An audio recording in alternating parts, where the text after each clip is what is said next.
सोचिए, दिवाली की रात, हर तरफ रोशनी, पटाखे, खुशियां, लेकिन इसी जगमगाहट के पीछे एक बहुत ही गहरा स्याह सच भी छुपा है। एक ऐसा सच जो बेचारे उल्लुओं की चीखों में दबा हुआ है। तो चलिए आज इसी खौफनाक हकीकत से पर्दा उठाते हैं। तो सवाल ये उठता है कि भाई दिवाली जैसा रोशनी का त्योहार उल्लुओं के लिए मौत का अंधेरा क्यों बन जाता है? आखिर ऐसा होता क्या है?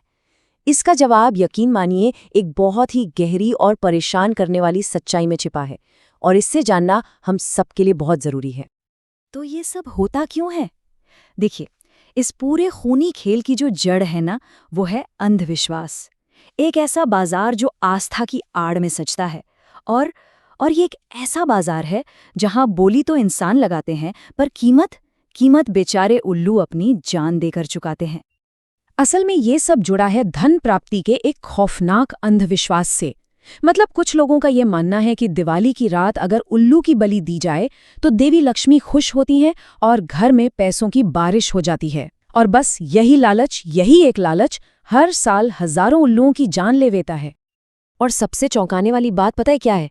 ये सब चोरी छिपे नहीं, बल्कि काफी हद तक खुलेआम होता है। जैसे लखनऊ के चौक, नक्खास और नींबू पार्क, ये जो मशहूर पक्षी बाजार है ना, वहाँ ये खूनी कारोबार धड़ल्ले से चलता है। और जैसे ही दिवाली पास आती है, इन बाजारों में उल्लुओं की डिमांड एकदम से आसमान छूने लगती है। लेकिन अब जो बात मैं बताने वाली हूँ, वो शायद सबसे ज्यादा हैरान करने वाली है। वो है इस मौत के कारोबार का पूरा इकोनॉमिक्स। आप सोचिए, जब अंधविश्वास की वजह से डिमांड बढ़ती है तो कीमतें इतनी ज्यादा बढ़ जाती हैं कि यकीन करना भी मुश्किल हो जाता है। अच्छा, तो आम दिनों में इस अवैध बाजार में एक उल्लू की कीमत क्या होती होगी? अंदाजा लगाइए, ये होती है करीब 3 से 5 हज़ार रुपए। लेकिन जैसे ही दिवाली का त्योहार आता है ना, पूरा का पूरा खेल ही बदल जाता है। जानते हैं कितनी हो जाती है कीमत? यही उल्लू जो 5,000 का था, उसकी कीमत 20 गुना बढ़कर 1 लाख रुपए तक पहुंच जाती है। जी हाँ, आपने सही सुना, एक बेजुबान की जान की कीमत 1 लाख रुपए। जरा इस उछाल पर नजर डालिए, कहाँ आम दिनों के 5,000 और कहाँ दिवाली पर सीधे 1 लाख रुपए। ये ग्राफ साफ साफ दिखाता है कि कैसे अंधविश्वास का ये जुनून इस बेचारे संरक्षित पक्षी की जान का कितना बड़ा दुश्मन बन गया है। तो जाहिर है, इस बढ़ते हुए अपराध के खिलाफ वन विभाग भी चुप नहीं बैठता, वो भी अपनी कमर कस लेता है। तो चलिए अब ये देखते हैं कि इस खूनी कारोबार को रोकने के लिए आखिर क्या-क्या कदम उठाए जाते हैं। तो देखिए, सबसे पहले तो ये जानना बहुत जरूरी है कि उल्लू एक प्रोटेक्टेड स्पीशीज है, एक संरक्षित जीव है। वाइल्ड लाइफ प्रोटेक्शन एक्ट यानी वन्य जीव संरक्षण अधिनियम के तहत इसका शिकार करना या इसे बेचना दोनों ही एक गंभीर अपराध हैं, और अगर कोई दोषी पाया जाता है तो उसे 6 महीने तक की जेल भी हो सकती है। यहाँ तक कि डीएफओ सितांशु पांडे, वो खुद भी ये मानते हैं कि दिवाली के टाइम पर तांत्रिक क्रियाओं के लिए उल्लुओं का ये जो अवैध शिकार और व्यापार है, वो तेजी से बढ़ जाता है।